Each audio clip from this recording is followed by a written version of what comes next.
Oh my god, ini wanita tua loh. Kayaknya udah nenek sih ya. Kenapa kalian mengumpat di Stray Kids? Adik beradik kok.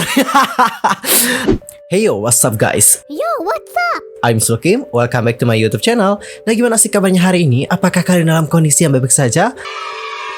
Aku harap seperti itu ya. Nah, untuk hari ini kita akan ngebahas tentang topik-topik terhangat seputar dunia per-K-popan yang pastinya sangat sayang banget untuk dilewatkan. Nah, sebelum kita ngebahas tentang beritanya, make sure kalian itu sudah subscribe dan juga bunyi loncengnya. Nah, cinggu, langsung aja kita bahas beritanya bersama-sama. Nah guys, untuk berita pertama ini ada berita dari seorang aktor yang memainkan drama Pachinko Watata. Bukan itu ya judulnya, tapi judulnya Pachinko doang.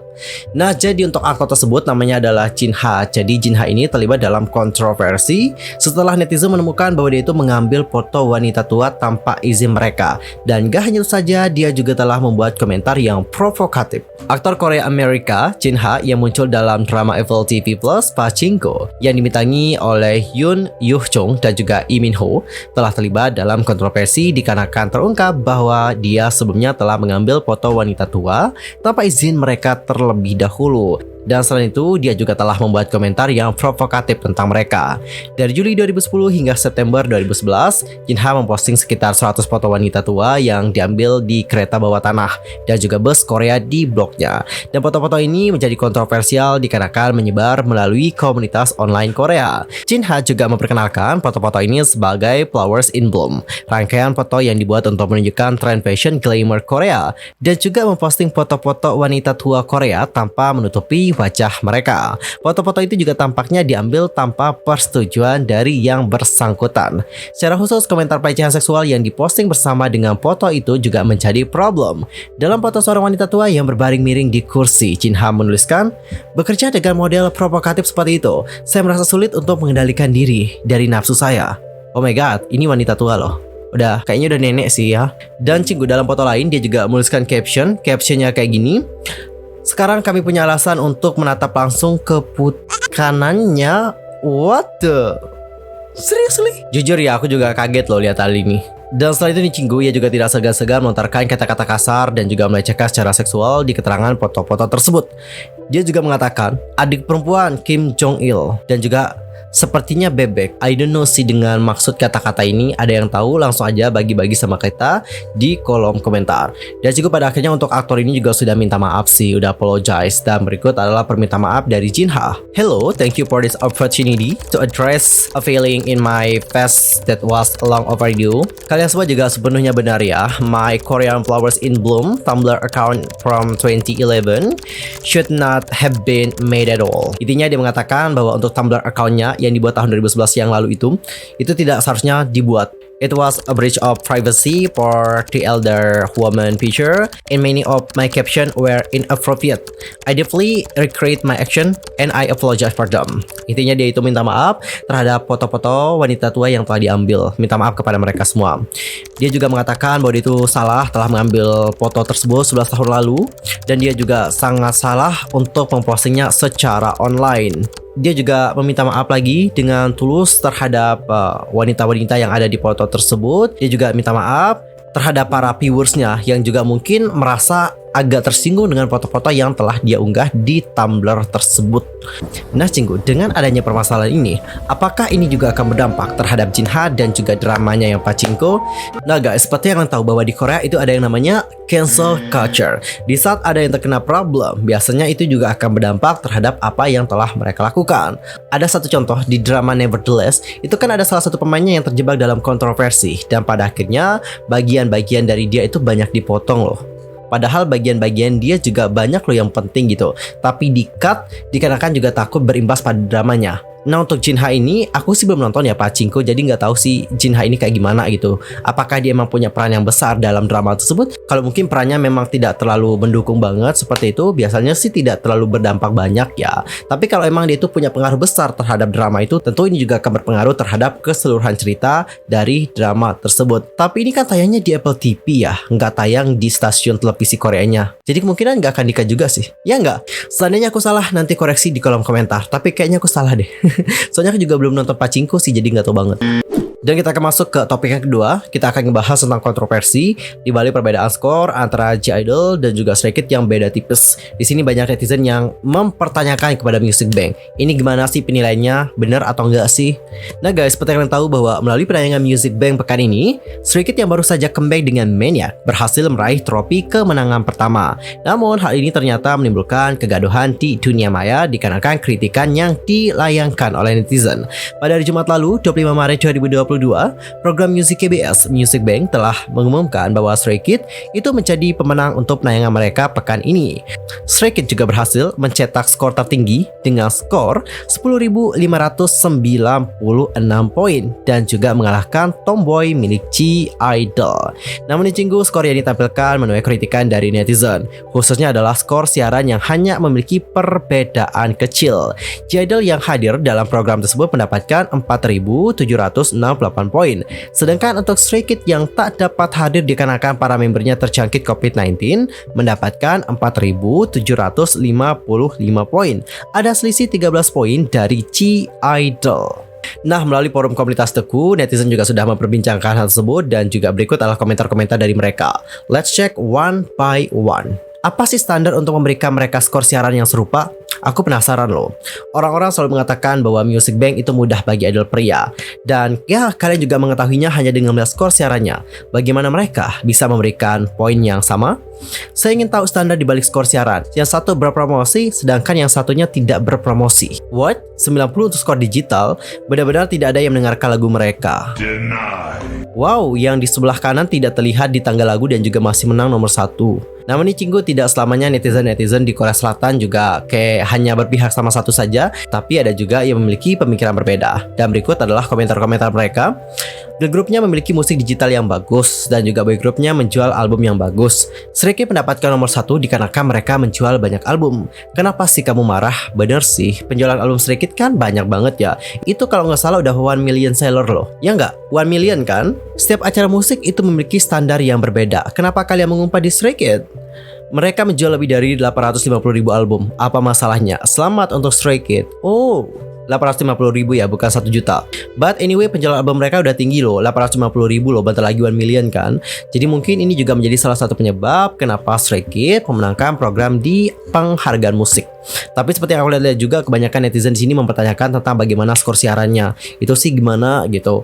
Nah, aku sih berharap ya semoga Music Bank ini memberikan klarifikasi lah, karena dari kemarin itu terus menjadi ini loh guys, kritikal loh. Yang aku sangat sayangkan di sini adalah bukan Music Bank-nya doang loh yang kena, tapi artis yang menang loh juga yang kena.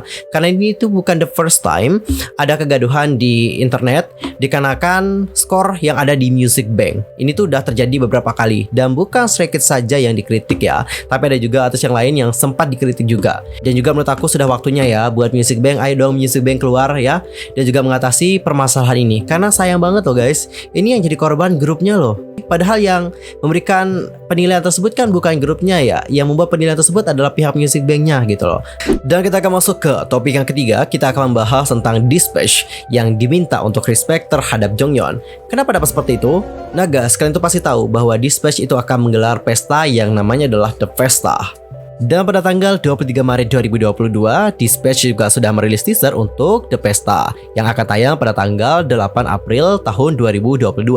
Nah, teaser itu juga menampilkan cuplikan artis yang tampil bersama dengan klip yang tampil, logo grup dan juga nama member terlihat di video tersebut. Meskipun mungkin terlihat bagus ya pada pandangan pertama, Wans yang bermata elang mencatat bahwa Jonghyun tidak termasuk dalam line up Twice. Jonghyun juga bahkan tidak disertakan dalam poster statis The Festa.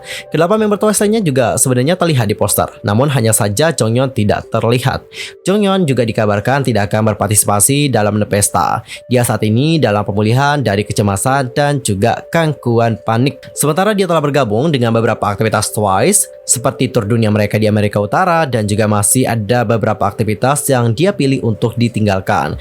Jadi Cinggu, dikarenakan Jonghyun ini tidak berpartisipasi dalam The Pesta, banyak yang berspekulasi bahwa mungkin inilah penyebab kenapa Jonghyun tidak dimasukkan ke dalam teaser ataupun namanya tidak disertakan. Nah, pilihan ini ataupun keputusan dari Dispatch untuk tidak memasukkan Jonghyun baik di nama ataupun di video itu membuat banyak Wans menjadi geram. Karena Kalian itu pasti tahu ya bahwa Twice itu 9 member. Apapun yang terjadi, Twice itu tetap bersembilan. Jadi seandainya kalau Jonghyun memang tidak dapat berpartisipasi dalam acara tersebut, kenapa sih mereka itu tidak menyatakan Jonghyun saja gitu, baik di video ataupun di nama ataupun di foto teaser. Jadi orang-orang kan juga tetap tahu gitu bahwa Twice itu tetap bersembilan loh. Twice itu nggak berdelapan gitu loh guys maksudnya. Tapi seperti yang aku lihat juga dari pandangan Dispatch atau The Pestanya, mungkin mereka juga ini ya takut nanti banyak orang mengira bahwa Jonghyun juga akan hadir gitu loh. Jadi karena itulah mereka juga tidak menyertakan nama Jonghyun ataupun menempatkan foto Jonghyun dan bahkan memasukkan Jonghyun ke dalam video teaser. Kayaknya gitu sih, ya nggak? But anyway, aku nggak bela Dispatch loh, tapi aku juga ngelihat bagaimana sisinya Dispatch di sini gitu. Dan guys, untuk topik terakhir sekarang kita akan ngebahas tentang copycat Jimin. Terus seperti apa sih? Coba kalian perhatikan screenshot yang berikut ini. Yops, ini juga lagi rame banget diperbincangkan. Jadi guys, dari feed Instagramnya dapat dilihat bahwa dia itu memang terlihat sangat meniru Jimin. Benar nggak sih? Ini dari foto nomor 1, jika diperhatikan lebih jelas lagi, ini tuh sama banget tuh sama fotonya Jimin. Oke, bukan cuman satu doang. Ini dari atas sampai bawah semuanya mirip, dari fitnya juga mirip, oke? Ini dapat dilihat dengan jelas loh. Bahkan ya guys, dari efek fotonya yang black and white sama itu gimana sih gitu, sampai latar belakang juga sama. Habis itu juga bahkan nih temennya pas berfoto bertiga itu juga sama loh guys. Jadi kita juga tidak bisa menutup mata ya bahwa ini tuh bukan hanya kesamaan belaka gitu. Nah, di sini banyak orang berspekulasi, apakah dia itu emang terobsesi sama Jimin? Terus kenapa sih orang-orang itu berpendapat bahwa dia itu sangat terobsesi sama Jimin? Coba deh kalian lihat ya bagaimana fotonya dia ataupun bagaimana stylenya. Jadi stylenya seperti yang dapat kalian lihat itu benar-benar menyerupai Jimin. Mirip gayanya loh. Bukan mirip wajahnya, karena kalau dari wajah menurut aku different ya. Dia sama Jimin itu different banget guys wajahnya, no same. Ngerti nggak sih, mereka tuh nggak sama. Dan coba deh kalian lihat ya bagaimana kejulitan dari orang-orang mengomentari sosok yang satu ini. By the way, sorry, ini aku agak ketawa loh sama foto yang satu ini. Ekspresinya satu bisa dikondisikan gak sih? Pri Jimin, what is this? Terkejut nenek aku kalau tengok ini. Astagfirullah ya Allah. Macam Oli, tapi dia nggak oplas sih. Dia tuh cuman kayak niru style doang guys, tapi nggak oplas kok. Bro, did you Photoshop? Bro, did you Photoshop yourself? Itu maksudnya. Pri Jimin, be yourself, stop copying Jimin. Bener sih, jadi diri sendiri, love yourself.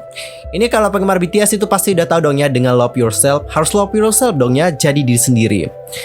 Park Jimin clown version. Oke, dibilang badut loh. Jimin is Jimin, you will never be Park Jimin. Bener sih. I, Mimi, you, Ikau baang pota sapotangina. Ini bahasa Filipina ya. Ada yang bisa translate? Hahaha. Apa yang lucu sih? Adik-beradik Oli nih sian tengok. Aduh ngakak ya baca-baca komentar-komentar kalian semua. Alright, tadi kita sudah membaca bagaimana komentar-komentar dari netizen terhadap Pachi G. Ini nama Instagramnya juga ini ya, kayak mirip-mirip Jimin gitu ya, Park Jimin gitu gak sih?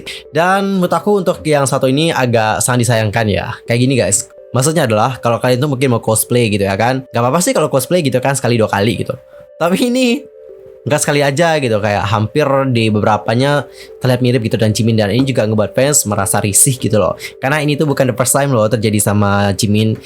Udah the second time. Dia juga pernah dulu dikejar-kejar sama Oli London sampai akhirnya Oli London menyerah. Kalian tahu gak sih di videonya Oli London, Jimin udah nggak mau ngomong lagi sama aku. Gimana Jimin mau ngomong ya? Itu yang ada depan dia kan papan ya. Sejak kapan papan bisa ngomong? Oke. Intinya apapun itu, aku juga berharap semoga banyak yang tidak terlalu terobses seperti itu. Karena menurut aku, obsesi yang terlalu berlebihan itu juga tidak baik loh. Dan well, gimana pendapat kalian? Langsung aja komen di kolom komentar. Nah guys, sekian aja untuk hari ini. See you next time. Annyeong. Kamsahamnida.